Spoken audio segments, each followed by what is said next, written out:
এখানে সমাবেশ চলতেছে। আমাদের মা আয়েশা রাদিয়াল্লাহু তাআলাকে নিয়ে কটূক্তি কথা বলেছেন এক হিন্দু, তার প্রতি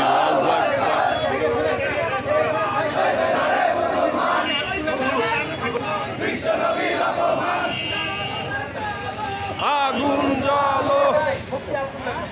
এরপর যা বক্তব্য অনুরোধ করছি মুফতি আব্দুল্লাহ সাহেব হুজুরকে রাহমাতুল্লাহি ওয়া বারাকাতুহু। قال رسول الله صلى الله عليه وسلم من رأى منكم منكرا فليغيره بيده فإن لم يستطع فبلسانه فإن لم يستطع فبقلبه وذلك ضعف الإيمان أو كما قال عليه الصلاة والسلام।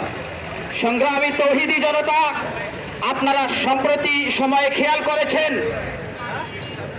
নীলফামারী অনলাইন শপ নামে একটি পেজ থেকে দীর্ঘদিন যাবত হযরত আয়েশা রাদিয়াল্লাহু তাআলা আনহাকে নিয়ে কটূক্তি করা হচ্ছে।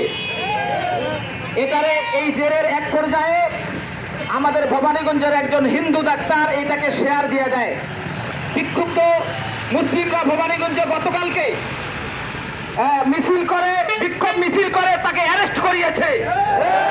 এই পর্যায়ে প্রশাসনের কাছে আমরা দাবি জানাই খুব দ্রুত তাকে ফাঁসি কার্যকর করতে হবে। বাংলাদেশে ব্লাসফেমি আইন কার্যকর করতে হবে দ্রুত। বাংলাদেশে কোনো নাস্তিকের কোনো ঠিকানা নাই।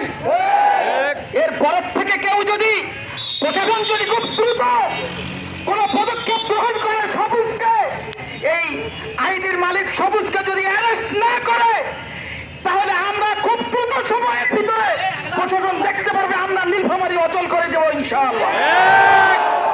আমরা কোন ধরনের প্রশাসনের কোন দুর্বলতা চাই না, এমন প্রশাসনের দুর্বলতা চাই না যে প্রশাসন এরকম ভাবে একটা আইডির মালিককে খুঁজে